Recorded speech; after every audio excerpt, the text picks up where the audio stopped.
நல்லதே நடக்கும் போம் நம சிவாயும் எல்லாம் வல்ல ஸ்ரீ பாராகிம்மன் திருவடி சரணம். உலகத்தமிழ் நெஞ்சங்கள் அனைவருக்கும் உங்கள் சிசிரை ராஜ கணபதியின் அன்பான வணக்கங்கள். இன்றைய பதிவில் மீன ராசியில் பிறந்த நண்பர்களே, முடியும் பஞ்சாயத்து. இனி புதிய பாதை, புதிய இடம், புதிய வாழ்க்கை என நீங்கள் வாழப் போகிறீர்கள். ஜென்ம சனியே நடந்தாலும் இது மட்டும் உங்களுக்கு நடக்காது. அதனால இனி நீங்க நிம்மதியா கவலைப்படாமல் இருக்கலாம். காரணம், ராகு கேதுனுடைய பெயர்ச்சி. இன்றைய பதிவுல ராகு கேது பெயர்ச்சியினுடைய பலங்கள் மீன ராசியில பிறந்த உங்களுக்கு எப்படி இருக்க போகிறது அதை பத்தி தான் பார்க்க போறோம். பதிவை ஃபுல்லா பாருங்க. மேலும் நம்ம சேனல்ல ஏற்கனவே சனி பயிற்சி, குரு பயிற்சி பலங்கள்லாம் பதிவிட்டாச்சு. பார்க்காதவங்க சேனலை பாருங்க, கண்டிப்பா யூஸ்ஃபுல்லா இருக்கும். மறக்காம நம்ம சேனலை சப்ஸ்கிரைப் பண்ணிட்டு கூட தர பெல் ஐகானை பிரஸ் பண்ணிட்டு பக்கத்துல ஒரு ஆளுங்க அப்படியே தவறாம செலக்ட் பண்ணிச்சுங்க. அப்படின்னா நான் பதிவிடக்கூடிய அடுத்தடுத்த பதிவுகள் உங்களுக்கு உடனுக்குடன் நோட்டிபிகேஷனாக வந்து சேரும். மீன ராசியில் பிறந்த நண்பர்களே, 7.5 சனி, அதுவும் குறிப்பிட்டு ஜென்ம சனி உங்களுக்கு நடந்துகிட்டு இருக்கு. மார்ச் 29 சனி பகவான் கும்ப ராசியை விட்டு விலகி உங்களுடைய ராசிக்கு, ஜென்ம ராசிக்கு வந்து விட்டார். ஸோ மீன ராசியில இப்ப சனி பகவான் இருக்கிறார். ஸோ இப்போ இந்த தருணத்தில் மிகப்பெரிய பிரச்சனை உங்களுக்கு முடிய போகுது, சனி பகவான் இருந்தாலும். காரணம், ராகு கேது பெயர்ச்சி. உங்களை விட்டு விலக போகும் உங்களுடைய பூர்வ கர்ம தோஷங்கள், பாவங்கள், சாபங்கள் கண்டிப்பா நீங்க போது. காரணம், ராகு கேது உங்களை விட்டு விலகு. குறிப்பிட்டு மே மாசம் 18ஆம் தேதி ராகு கேது பயிற்சி நடைபெறப் போகிறது. உங்களுடைய ஜென்ம ராசி, அதாவது மீன ராசியில தான் இப்ப ராகு இருக்கிறாரு. அவர் உங்களை விட்டு விலகி 12ஆம் வீடான கும்ப ராசிக்கு போறாரு. அதே போல் நேரடி 7ஆம் வீடு கன்னியில இருக்கக்கூடிய கேது அப்படியே விலகி 6ஆம் வீடான சிம்மத்துக்கு போறாரு. சோ ராகு கேதுடைய பிரிவு பிரச்சனை கண்டிப்பா இதற்கெல்லாம் உரிய ஒரு கிரகம். இதெல்லாம் உங்க வாழ்க்கையில நீங்க அனுபவிச்சுக்கிட்டு இருந்தா அந்த பிரச்சனைக்கெல்லாம் ஒரு முடிவு காலகட்டம் கிடைக்க போகுது. கணவன் மனைவி, பிரிந்த கணவன் மனைவி இடையே இருந்த சண்டை சச்சரவு, கருத்து வேறுபாடுகள் நீங்கி இனிமேல் ஒன்று சேரப் போகிறீர்கள். திருமண வாழ்க்கை இனிமேல் உங்களுடைய விருப்பம் போல் வாழப் போகிறீர்கள். அதற்கு தகுந்தால் போல் இந்த ராகு கேது பயிற்சி இருக்க போகிறது. சரிங்களா? சோ ஜென்ம சனி காலகட்டத்தினால ஒரு சிறிய ஒரு இடமாற்றத்தோடு அது ஏற்பட போகுது. மேலும் புதிய ஒரு உறவு கிடைக்கும், அதாவது உங்களுக்கு குழந்தை பாக்கியம் கிடைக்கும். சோ அதனாலையும் உங்களுடைய வாழ்க்கை துணை நல்ல விதத்தில் குணமாறுவதற்கும் உங்களுடைய திருமண வாழ்க்கை திசை திரும்புவதற்கும் வாய்ப்புகள் உண்டு. சோ ஆக மொத்தம் ராகு கேது விலகுதுனாலே திருமண தடை விலகுது, திருமண காரியம் கைகூடி வரும், திருமண வாழ்க்கையில் இந்த பிரச்சனை சரியாகும். ஓகேங்களா? இன்னொரு பக்கம், உங்களுடைய நெருங்கிய உறவு, அம்மா அப்பாவா இருக்கலாம், தாத்தா பாட்டியா இருக்கலாம், கூட பிறந்தவங்களா இருக்கலாம், அல்லது பிள்ளைகளா இருக்கலாம். இப்படி நெருங்கிய உறவுகளுக்காக நிறைய மருத்துவ செலவு, அடிக்கடி மருத்துவ செலவு, நிறைய அந்த விதத்துல காசு பணத்தை இழந்துகிட்டு இருந்தா அதுக்கு ஒரு முற்றுப்புள்ளி. கண்டிப்பா இனிமேல் வீட்டில் மருத்துவ செலவுக்காக பணம் காசு செலவழிக்கக்கூடிய விஷயம் இனி இருக்காது, அது குறையும். சரிங்களா? இப்போ இந்த ராகு கேதுகள் எப்படிப்பட்டவை?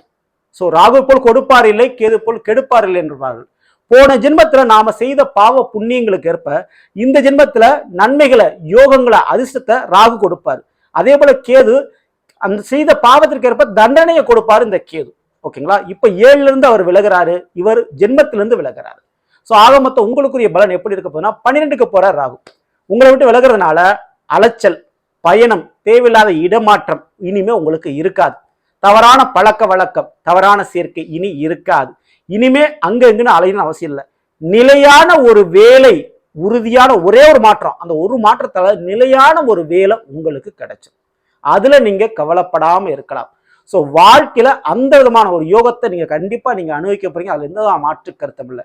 நிலையான வேலை, நிலையான தொழில் கிடைக்கும். கூடுதல் பொறுப்பு வேணா இருக்கும். ஏன்னா ஜென்மத்தை சனி இருக்கிறார் இல்லையா, உங்களால தூங்க முடியாது, சரியா சாப்பிட முடியாத அளவுக்கு கூடுதல் பொறுப்புகள், ஒரு கம்பெனியில முக்கியமான ஒரு தலைவராக, ஒரு நிறுவனராக அல்லது மேனேஜராக ஒரு பொறுப்பேற்கக்கூடிய வாய்ப்பு கிடைக்கும். இப்போ சம்பளத்தோட ப்ரொமோஷன் உயரும் கிடைக்கும். சரிங்களா? அதனால கண்டிப்பா வேலைப்பளு அதிகமான முறையில இருக்கும். ரெஸ்பான்சிபிலிட்டியோடு இருக்க வேண்டிய ஒரு காலகட்டமா இருக்கும். அதுல எந்த மாற்று கருத்தும் இல்லை. ஆனா 12 ராகு இருக்கிறதுனால கண்டிப்பா அலைச்சல், பயணம், தேவையில்லாத நேர செலவழிப்பு இனிமே இருக்காது. 12 ராகு போனா தீர்க்கப்படாத வம்பு வழக்கு, கோர்ட்டு கேஸ் பிரச்சனைகள், தீர்ப்புகள் உங்களுக்கு சாதகமாக முடியும். ஸோ அது ஒரு முடியக்கூடிய ஒரு காலகட்டமாக இங்க இருக்க போது, அது எந்த மாற்று கருத்தும் இல்லை. ஸோ இப்போ இந்த பக்கம் ராகு எப்படி 12க்கு வராரோ அந்த பக்கம் கேதுவான் 6ஆம் வீட்டுக்கு போறாரு. 6ஆம் வீடுங்கிறது எதிரி கடன் நோயை கொடுப்பது. ஸோ 7.5 சனி, ஜென்ம சனியில நம்ம ரொம்பவுமே எதிர்பார்க்கிறது இந்த கடன் பிரச்சனை தீர்ந்தா போதும் நினைப்போம் இல்லையா? இந்த வருடம் கேது 6ஆம் வீட்டில் அமர்ந்து எதிரி கடன் நோய் கொடுக்கக்கூடிய அந்த வீட்டுல வந்து அந்த வீட்டை கெடுக்கிறார். சோ கடனை கெடுத்தால் என்ன நடக்கும்னா, புதிய கடன் வாங்கக்கூடிய சூழல் இருக்காது. இருக்கிற கடனை அடைப்பதற்குண்டான வேலை வாய்ப்பு உங்களுக்கு நல்ல விதத்தில் அமையும். கடன் பிரச்சனை, அதாவது இனிமேல் பெரிய அளவு கடன் வாங்கக்கூடிய ஒரு சூழல் உங்களுக்கு வராது. கடன் பிரச்சனை கொஞ்சம் கட்டுப்படுத்தப்படும் கேதுவாள். அதே போலதாங்க எதிரிகளும். ஒரு கோர்ட்டு கேஸ் வழக்குல எதிரிகள் இருக்கிறாங்க, வேலை ரீதியான ஒரு எதிரிகள் இருக்காங்கன்னா அந்த எதிரிகள் பிரச்சனை ஓய்ந்து போகும். ஓகேங்களா? அடுத்து நோய் பிரச்சனை கண்டிப்பா தீரக்கூடிய வாய்ப்பு உண்டு. கண் சம்பந்தமான பிரச்சனை, இருதயம் சம்பந்தமான பிரச்சனை இருக்கக்கூடியவங்களுக்கு அந்த நோய் பிரச்சனைக்கு ஒரு முற்றுப்புள்ளி வைக்கும். ஜென்ம சனியே நடந்தாலும் இந்த 3 விஷயத்தில், எதிரி, கடன், நோய் சம்பந்தப்பட்ட விஷயத்தில் கண்டிப்பா பெரிய அளவு தீமை நிச்சயம் உங்களுக்கு நடக்காது. ஸோ அதை நீங்க தைரியமா நம்பலாம். ஸோ மேலும் இந்த மீனராசிக்காரங்க, இந்த எதிரி, கடன், நோய் பிரச்சனை உங்களுக்கு இருக்கு, அது தீரும்னா மேலும் நீங்க என்ன பண்ணலாம் அப்படின்னா, நந்தீஸ்வர பகவானுடைய வழிபாடு, அதாவது பிரதோஷ வழிபாடு தவறாம பண்ணிக்கங்க. அதே போல ஜீவ சமாதி அடைந்த சித்தர்களுடைய வழிபாடுகள் மீனராசிக்காரங்க பண்ணும்போது எதிரிகள் பிரச்சனையும், கடன் பிரச்சனையும், நோய் பிரச்சனையும் கண்டிப்பா உங்களுக்கு குறையும், மறையும். ஸோ அந்த ஒரு வழிபாடை தவறாம நீங்க பண்ணிக்கங்க. சரிங்களா? ஸோ மேலும் இந்த 12ஆம் வீட்டுல ராகுவன் வந்திருக்கனால சொத்து பிரிவு, பாகப்பிரிவு பிரச்சனை ஏற்பட வாய்ப்பு உண்டு. வெளிநாடு யோகங்கள் கிடைக்க வாய்ப்பு உண்டு. மருத்துவத்துறை, ஐடி துறை மற்றும் கல்வித்துறையில் இருக்கக்கூடியவங்களுக்கு நல்ல ஒரு லாபங்கள் கிடைக்கக்கூடிய வருடமாக இது இருக்க போது. 12 ராகு போனா இந்த டிரான்ஸ்போர்ட், போக்குவரத்து, டிராவல்ஸ், பயணம், ரயில்வே டிபார்ட்மெண்ட் மற்றும் post office, courier department, so இந்த மாதிரி பயணங்கள் செய்யக்கூடிய ஒரு வேலை தொழில நீங்க இருந்தா அந்த வேலை உங்களுக்கு நிரந்தரமா இருக்கும். அந்த வேலையில ஒரு ப்ரொமோஷன் கிடைக்கும். அதே போல பண்ட மாற்று முறை, அதாவது பொருட்களை விற்கக்கூடிய வாய்ப்பு. ஸோ அந்த பொருட்களை விற்கிறதுனால ஒரு வியாபாரம் பண்ணி நீங்க பிசினஸ் பண்ணிக்கிறீங்கன்னா அதுல நல்ல ஒரு லாபங்கள் நீங்க பார்க்க முடியும்.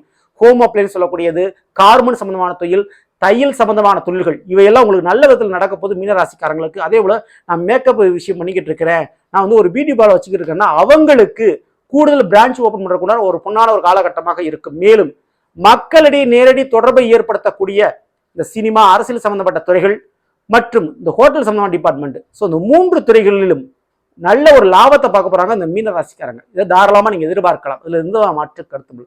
ஸோ ஆக மொத்தம் இந்த வருஷம் மீனராசிக்காரங்க இந்த ராகு கேது பயிற்சி உங்களை விட்டு விலகுது பாவம் தோஷம். உங்க ஜாதக ரீதியா ஒரு சர்ப தோஷம் இருக்கு, ஒரு புத்திர தோஷம் இருக்கு அப்படின்னா இந்த ராகு கேது விலகுவதால் அந்த தோஷத்தினுடைய கடுமையான கெடுபலன் உங்களுக்கு கண்டிப்பா குறையும். அப்போ அதனால ஏற்பட்ட காரியத்தை நிச்சயமா உங்களுக்கு விலகுது. ஜென்ம சனியே நடந்தாலும் இவையெல்லாம் பற்றி நீங்கள் கவலைப்படாமல் நிம்மதியா இருக்கலாம்.